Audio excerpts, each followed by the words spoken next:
ಆತ್ಮೀಯ H16 news ಅರ್ಥಾತ್ ಹೇ ಸಿದ್ದರಾಮಯ್ಯ ಸ್ವಾಗತ. ನಾನು ನಿಮ್ಮ MIF ಮಲ್ಲಪ್ಪ ಚೋತಾವರ್. ಆದ್ಮೇಲೆ ಈಗಾಗಲೇ BDCC ಬ್ಯಾಂಕಿನ ಚುನಾವಣಾ ಕಾವು, ಅದಕ್ಕೆ ಪೂರ್ವದಲ್ಲೇ ವಿದ್ಯುತ್ ಸಂಘದ ಚುನಾವಣಾ ಕಾವು ಬಲು ಜೋರು ಹಿಡಿದ್ಬಿಟ್ಟದ.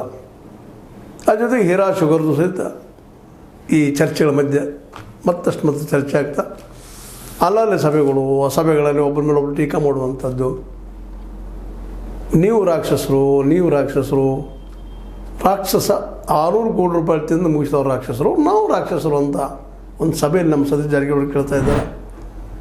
ಜೊತೆ ನೀವೆಲ್ಲ ತಿಳ್ಕೊಳ್ರಿ, ಕಳೆದ 30 ವರ್ಷಗಳಿಂದ ಲಾಭದಲ್ಲಿರಬೇಕಂತ ಫ್ಯಾಕ್ಟ್ರಿ ಲಾಸ್ ಆಗ್ಯದ, ನಾವೇನು ರಾಕ್ಷಸಗಳ ಮಾಡಿ ಅನ್ನೋ ಕೇಳ್ತಾ ಇದ್ದಾರೆ. ಅವ್ರು ಯಾಕಂದ್ರೆ ಎದುರಾಳಿಗಳು ರಾಕ್ಷಸ ಇವರಿಗೆ ಅನ್ನೋದಿಲ್ಲಿ ಮುಖ್ಯ ಪ್ರಶ್ನೆ. ಅದ್ರ ಜೊತೆಗೆ ಇನ್ನೂ ಏನೇನೋ ಮಾತು ಕೇಳಿ ಬರ್ತಾ ಇದ್ದಾವೆ.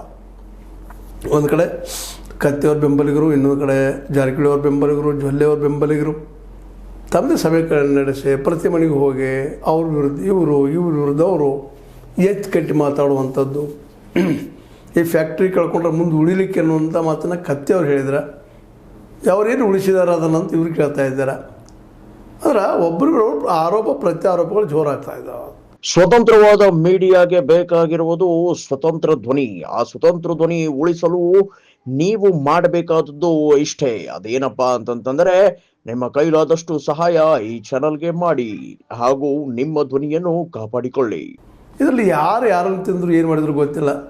ಮಾತ್ರ ನಮ್ಮ ತಾಲೂಕಿಗೆ ಬಂದ್ರೆ ಇಲ್ಲಿ ಯಾವ ಸಂಸ್ಥೆ ಉಳಿದಿಲ್ಲ, ಎಲ್ಲ ಅವ್ರ ಕೈ ಉಳಿತಾವ ಅಂತ ಪ್ರಚಾರ ಮಾಡಿದ್ರೆ ಜೋರ್ದಾರ ಕತ್ತಿ ಮತ್ತು ಪಾಟೀಲರ ಹಿಂಬಾಲಕರು ಮಾಡ್ತಾ ಇದ್ದಾರೆ ಅನ್ನೋದು ಸುದ್ದಿಗಳು ಬರ್ತಾ ಇದ್ದಾವೆ.